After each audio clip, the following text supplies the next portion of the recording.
Hey everyone, Jeff here from Films at Home, and today we're going to rank the Saw franchise. So in anticipation of Saw X or Saw 10, I rewatched every single Saw movie with this incredible box set back here that I got from Umbrella Entertainment. I watched them in order, including Jigsaw and Spiral, and I want to rank them for you guys today. So we're going to go from number 9 to number 1, worst to best. I'll give you my quick thoughts on each movie, and ultimately, my full ranking of the franchise so far. And I will say before you watch this, there will be spoilers. I'm talking about these movies. They've been out for many years. If you haven't seen them yet, come back and watch this video after you've watched them, because I am going to get into some of the details to talk about why I liked or disliked each of these. So in the number 9 spot, I think the worst Saw movie is Saw 7, Saw the Final Chapter, Saw 3D, whatever you want to call it. They couldn't even decide on a name.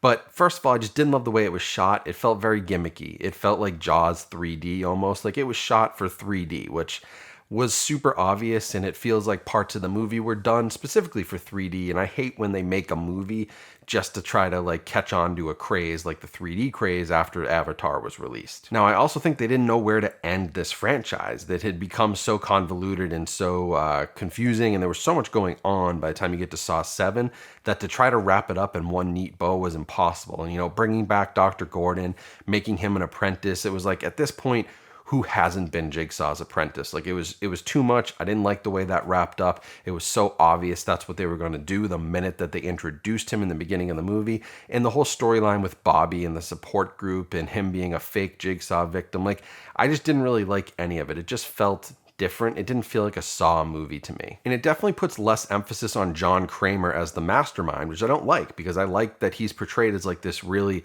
super smart guy, because it makes it feel like, oh, he just was a contractor who contracted out all of his work to all these different people. It kind of like plays down his involvement in all of this, which I don't love. Now, speaking of support groups and getting help, like in Saw 7, what would you all do if you were caught by the Jigsaw killer? Would you act like our friend Bobby and write a book? Would you join John Kramer as another apprentice? Personally, I'd try to get to my phone and contact my therapist by using today's sponsor, BetterHelp. Now, I am a BetterHelp user myself. I've used their online therapy. I think it's great for an introvert like me who does have a hard time going out and trying new things. I can do it right from my house with the convenience of my computer, my phone, and it's made therapy so much more accessible. And I'll be honest, like, yeah, I use it because you know what? Like, being a dad, having a family, working a job, working a YouTube channel, like all this is stressful, and it helps to have somebody to talk to about it from time to time. Now, I know it can be hard to find therapists in your area, and wait times can often be like weeks or months, but by answering just a few questions on their app or on their website, BetterHelp can match you up with a therapist in as little as a few days. So whether you've got a reverse bear trap attached to your head and it's time for some serious self-reflection,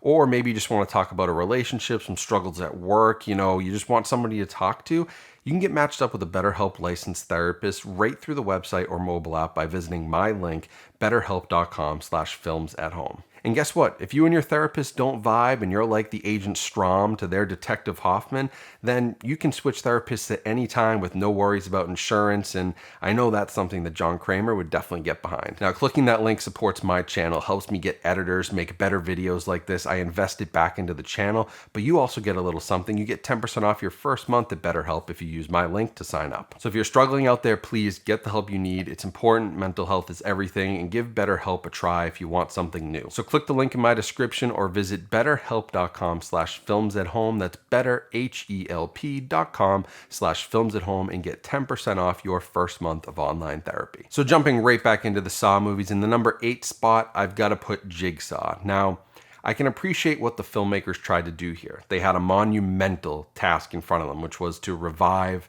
a classic horror franchise that, you know, had sort of lost its way with its final chapter. But I find this one to be a little too bright, a little too clean, a little too digital for a Saw movie. I expect grimy, grainy, dark, dreary, like, you know, almost like gothic in a sense. Like that's what Saw always was.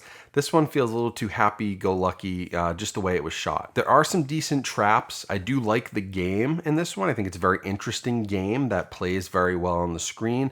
But I don't love the twist. Every Saw movie has a twist. I thought this one was super obvious. Like at this point, you're not fooling anybody. We know Jigsaw is dead. We saw him die in front of us on the screen.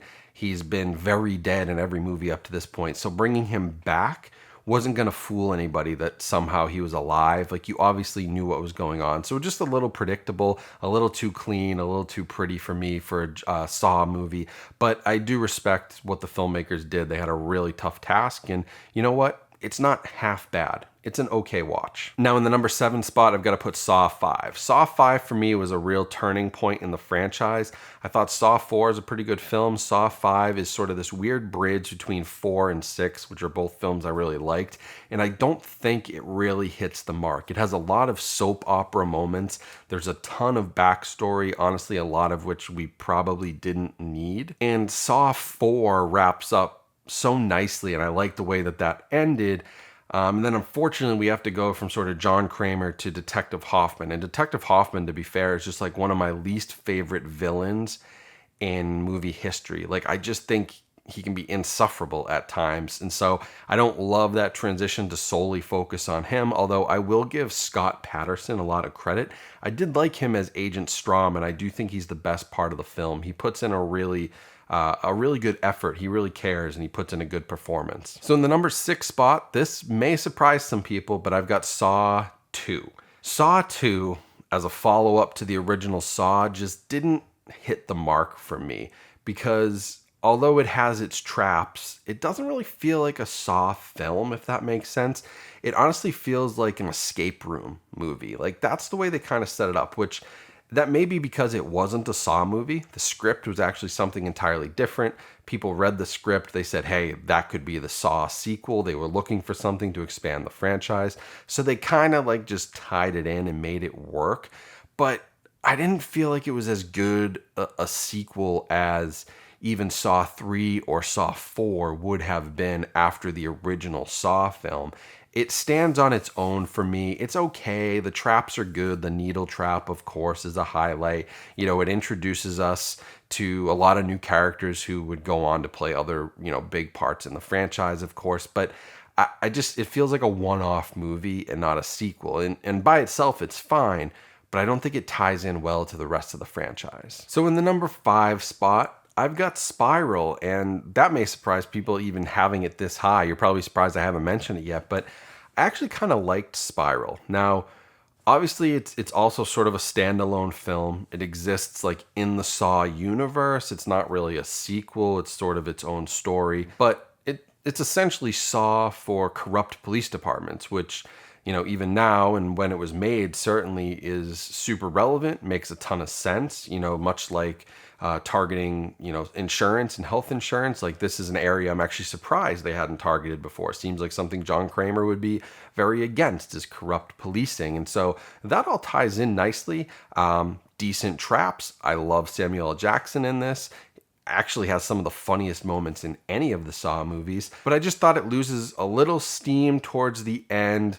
At a certain point, about 2/3 of the way through the movie, you know what's going to happen. Feels like they didn't know how to wrap it up. And to be honest, even though this was Chris Rock's idea for a Saw movie, I think his idea went as far as, hey, imagine if the Jigsaw Killer got a corrupt police department. And that was sort of the whole story, because it doesn't feel fully fleshed out. And honestly, Chris Rock, when he uses the same voice and the same cadence and everything as he does in his comedic roles, it's just like really hard to take him seriously. So I kind of struggled with that. But overall, I don't mind the film. I think it's actually fairly well put together. It just loses a lot of steam in the last act. Now in the number 4 spot, I've got Saw 3. Saw 3 really, to me, feels like the true sequel to the first Saw movie. It really pushes the story forward. It focuses on John Kramer. It really gets us into Saw 4, Saw 5, Saw 6. It kickstarts the rest of the franchise in a really cool way. Some of the traps in this are some of my favorites. The pig vat trap is so gnarly. That's one of the gnarliest, grossest traps in the series, but I loved it. I did get a little bored with the main character as he's going through the game, and it did become a little bit obvious again towards the end. sort of what the twist was probably going to be. But there are some great moments. This is probably Tobin Bell's best performance as John Kramer. Like, he really gives it his all here. Really powerful stuff. Some of the surgery scenes are super gnarly. Like, this is a really grisly, gnarly movie with some awesome traps. And it also, gives you that realization. Like I said, it kickstarts the rest of the franchise. It tells you something else is going on here that's bigger than John Kramer, which sets up the rest of the films really nicely. Now, in the number 3 spot, I've got Saw 4. I really like Saw 4, and I almost put it in my number 1 spot. I love the twist, which obviously I'd seen it before, so I knew it, but that twist is really, really well executed. The fact that it's taking place at the same time as Saw 3 is not on your mind when you're watching it. Like, that twist is incredible. Really, really well done. Also, the way this movie was shot, the way they transition from scene to scene, the fact that that was actually practical effects, it's got excellent cinematography. It feels like Saw. Like, it feels like a Saw movie. It just looks and feels that way, which I loved so much. And, I also really like the game in this one. It feels a lot like Seven. If you've seen the movie Seven, David Fincher, it's got some brutal traps, some brutal kills, and lots of backstory that actually help you fill in some of the motivations of the characters, like John Kramer and like the different detectives.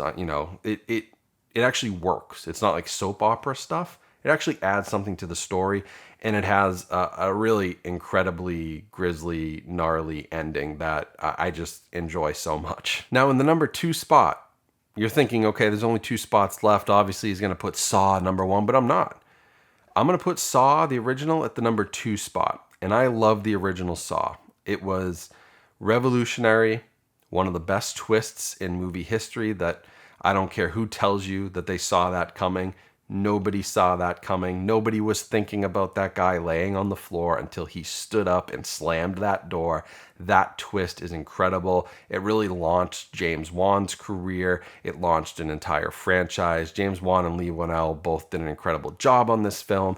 It's one of the greatest pieces of horror movie history out there. And it's got that gruesome, low budget feel, and a lot of people, they call these movies torture porn, but I don't see them that way. I don't see them in the same way that I see something like Hostel, which really takes that next step. Like, Saw is really methodical and has a story behind it, and there's a reason for these traps, and there's psychology at play, and like, I think it's more than that, and the original film really kicks that off. And of course, you've got a great cast. Danny Glover's awesome in this one. It sets up the rest of the franchise in a great way, and it's, simply put, one of the best low-budget horror films ever made. And it's clear, based on the people involved and what they've gone on to do, that they're a very, very talented group that made this movie, and they deserve all the props in the world. But in the number 1 spot, I've got to put Saw 6. And this isn't because it's the best movie, like, from a critical sense. I know that if I'm a movie critic and I'm looking at, the technical merits and everything, no, Saw 6 isn't a number 1. But this is my ranking. And I love Saw 6 because I love the way it goes after health insurance in America and the health system, the medical system. It may be the most relevant and powerful Saw movie because of that story. It holds up now the same way it held up, 13, 14 years ago. It will hold up in 20 years, unfortunately, because they'll probably never fix the system. But I loved seeing the corrupt insurance people meet their match. In the games in this one, the shotgun game, especially the revolving shotgun trap, I mean, incredible stuff. A little campy, almost a little funny at times. It's one of the few Saw movies, and especially with the game and what's going on with the characters in the game, that you honestly do not feel bad for a single one of them. Like, you took joy in every single one of them getting knocked off the screen. Like, I didn't feel bad. I don't feel bad for all the guys who were in the bullpen, denying people insurance requests. I just didn't feel bad for them. I don't feel bad for, the main character who gets offed at the end. I don't feel bad for any of it. I love it. It's a revenge story. It's really powerful, and it's sort of out of character for Detective Hoffman. in his kind of MO, which was interesting. But the ending twist is great. The backstory gives you a lot behind what John Kramer's motivation is throughout these films, why and how he became the Jigsaw Killer. And it's the one movie where I really could enjoy Detective Hoffman. That character in this movie has a great arc. He's trying to clean up his mess from Saw 5. He kind of goes on like a crazy rampage at one point. Like, this is the one movie that I really liked that character. But I just love the game here. I loved the setting. It's like in a weird boiler room. It's like grisly, gruesome.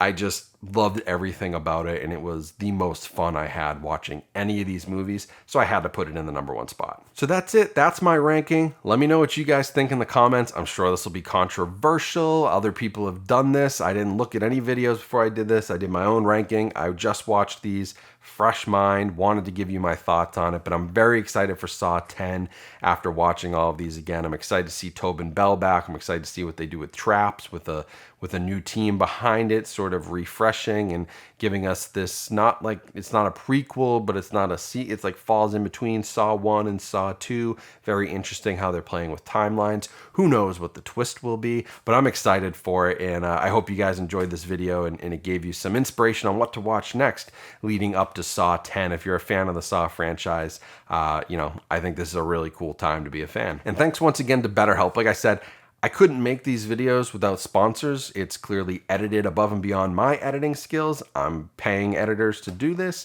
I'm paying people to make better thumbnails. I'm trying to invest in the channel, to grow the channel, and spread the word about physical media some more. And so when I get a sponsor like this, it's awesome if you can support them, because their support allows me to do cool things for the channel. So it's all a win-win. So go check out betterhelp.com/filmsathome. That link will be in the description and in the pinned comment. And if you're interested and you want to give them a try, check them out, support them. That supports me, and I appreciate their long-term sponsorship on this channel over the years. So thank you for watching. If you want more like this, make sure you subscribe to the channel. Also, make sure to follow me on social media. All those links will be in the description as well. Plus, you can scan the QR code right here, and that'll bring you to all the different links. If you're watching on a TV, pop out your phone, scan that, and you're good to go. But thanks for watching. I know a longer video, but I hope you guys enjoyed it. I hope you have a great rest of your day. Stay safe, stay healthy out there, and I'll talk to you all soon.